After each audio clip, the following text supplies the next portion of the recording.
Lumubog ang isang malaking barko sa Red Sea matapos itong bombahin ng grupong Houthi gamit ang kanilang mga drone, habang ang Israel naman ay naglunsad naman ng airstrike sa Yemen at tinarget ang mga pasilidad ng grupong Houthi, kabilang na ang isang barko na hinayjack noon ng Houthi na mayroong mga crew na Pilipino. At isang militia group sa Gaza sumapi na sa puwersang panlupa ng Israel upang pulbusin ang mga Hamas at mabawi ang mga hostage. Anong grupo kaya ito? Alamin na buong detalye mamaya. At mga fighter jets ng Amerika at Pilipinas magkasamang lumipad sa West Philippine Sea, habang ang China naman na ibinida naman ito ang kanila mga 5th generation fighter jets. Kaya't para malaman ang buong detalye ay tumutok at makinig na mabuti.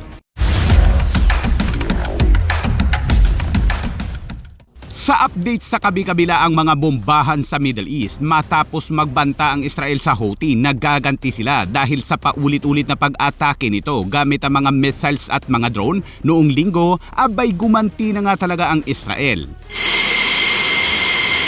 Ayon sa report, ang mga binomba ng Israeli Air Force ay ang mga daungan sa Hodeidah, Ras Isa at Al Salif, pati ng isang kalapit na istasyon ng kuryente at ang isang cargo ship na Galaxy Leader, ang barko na hinayjack ng Houthi noong November 2023. Binomba umano ng Israeli Air Force ang nasabing cargo ship dahil ginagamit umano ito ng Houthi upang matrack o madetect ang mga dumadaang barko sa Red Sea. Matatanda ang hinayjack noon ng Houthi ang Galaxy Leader na mayroong 17 Pilipinong crew, habang ang 4 na iba pa ay tinodas ng Houthi. Makalipas ang higit isang taon, pinakawalan na ng rebeldeng grupong Houthi sa Yemen ang mga crew member ng MV Galaxy Leader, kabilang ang 17 Pilipinong seafarer. Hindi nagbigay ng karagdagang detalye ang Israel kung ano-ano ang mga binomba nito sa Yemen, pero makikita sa mga larawan na nag-aapoy ang iba't ibang bahagi ng Yemen.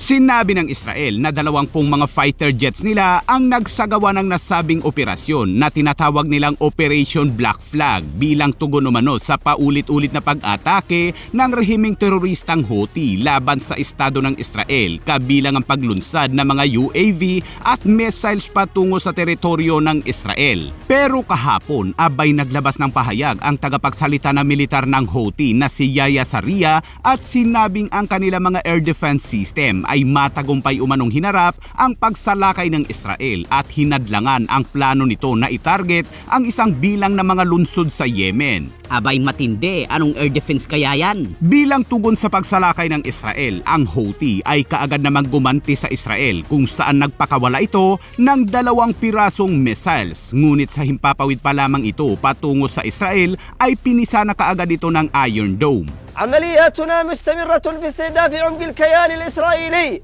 Samantala, kasunod niyan ay kinumpirma naman ng ahensya ng UKMTO o UK Maritime Trade Operation na isang bulk carrier na Magic Seas na may bandera ng Liberia na pinapatakbo ng Greek ang inatake na naman ng grupong Houthi sa Red Sea. Sinabi ng UKMTO na ang barko ay nasa 51 nautical miles o 94 kilometers ang layo mula sa timog ng Hodeidah ng pagbabarili nito ng mga maliliit na bangka na may sakay na mga armadong grupo, kaya't gumanti naman umano ng putok ang mga armed security team ng Magic Sea. Ngunit ayon sa maritime security firm na Ambrey, ang Magic Seas ay natarget din kalaunan ng 4 umanong unmanned surface vehicle o mga sea drone. 2 umano sa mga drone ang tumama sa gilid na bahagi ng barko dahilan ng pagkasira ng mga kargamento nito na nagdulot ng sunog. Allahu Akbar! Sinabi ng UKMTO na ligtas na ang mga tripulante matapos iligtas ng dumaan na merchant vessel, ngunit ang cargo ship na Magic Seas ay lumubog dahil sa butas nito sa gilid na bahagi. Samantala, lumipat naman tayo sa Gaza kung saan ang grupong Hamas ay nagbigay ng ultimatum sa isang militia group sa Gaza na sumuko na umano at pagbayaran ang ginawang pagtraidor sa kanila. Ang tinutukoy ng Hamas ay si Yasir Abu Shabaab na leader ng Popular Armed Group sa Gaza. Ayon sa report, ang grupo kasi umano nito ay sumapi na sa ground forces ng IDF at itinuro kung saan naroroon ang ilang hostage pati na ang ilang mga posisyon ng grupong Hamas, kaya't kamakailan lamang ay nakaranas na naman ng matinding airstrike ang Hamas sa ilang mga posisyon nito. Ang Popular Armed Group ay isang milisya na mayroong nasa 300 miyembro. Sila ay galit sa mga Hamas noon pa man, ngunit wala silang kakayahang labanan ang mga teroristang Hamas. Ngunit nang makapasok na ang IDF sa Gaza noong May 2024 ay palihim silang nakipag-ugnayan sa Israel, kaya't doon na nagsimula ang grupo na magkaroon ng mga battle gears tulad ng mga armas at nilabanan ng mga grupong Hamas.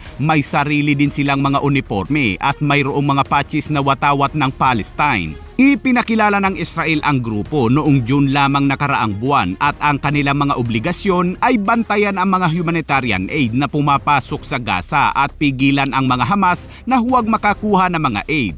Dati rin umano nilang gawain ang mangharang at manguha ng mga humanitarian aid, ngunit ngayon ay nagbago na sila dahil may pondo na umano sila mula sa Israel. Sa ngayon ay nagsisilbi sila bilang mata ng Israel sa mga lugar at kinakatay ang mga Hamas na nagkukunwaring mga sibilyan. Kahapon ay muling nagpost ang leader ng grupo na si Sheikh Abu Shabab na gusto umano nila makauwi sa Israel ang mga hostage. Bawat inosente umanong tao mula sa lahat ng panig ay dapat na bumalik sa kanilang mga tahanan, sa kanilang mga anak at sa kanilang pamilya. Sabay banta na kahit na mag-ceasefire umano ang Israel at Hamas ay sila ay magpapatuloy sa pakikipaglaban sa Hamas. At dagdag na balita, magkasamang lumipad kahapon sa West Philippine Sea ang mga FA-50 fighter jets ng Philippine Air Force kasama ang mga 5th generation F-35 stealth fighter jets ng US Air Force bilang bahagi ng kanilang taunang pagsasanay na tinatawag na Cope Thunder exercise.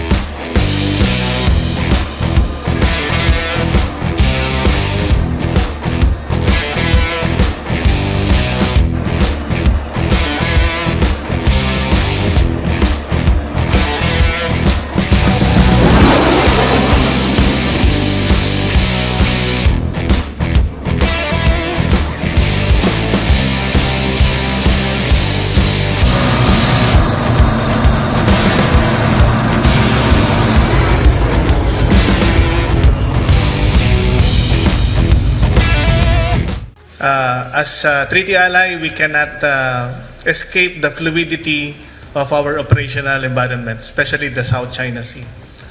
It brings us a greater degree of interconnectedness. At sa araw ding yan kahapon ay nakisabay din ang China kung saan ibinida nito sa Beijing ang kanilang mga 5th generation fighter jets na J-16, J-20 at J-25 na hanggang ngayon ay wala man lang bansang nagbalak na bumili maliban sa Pakistan.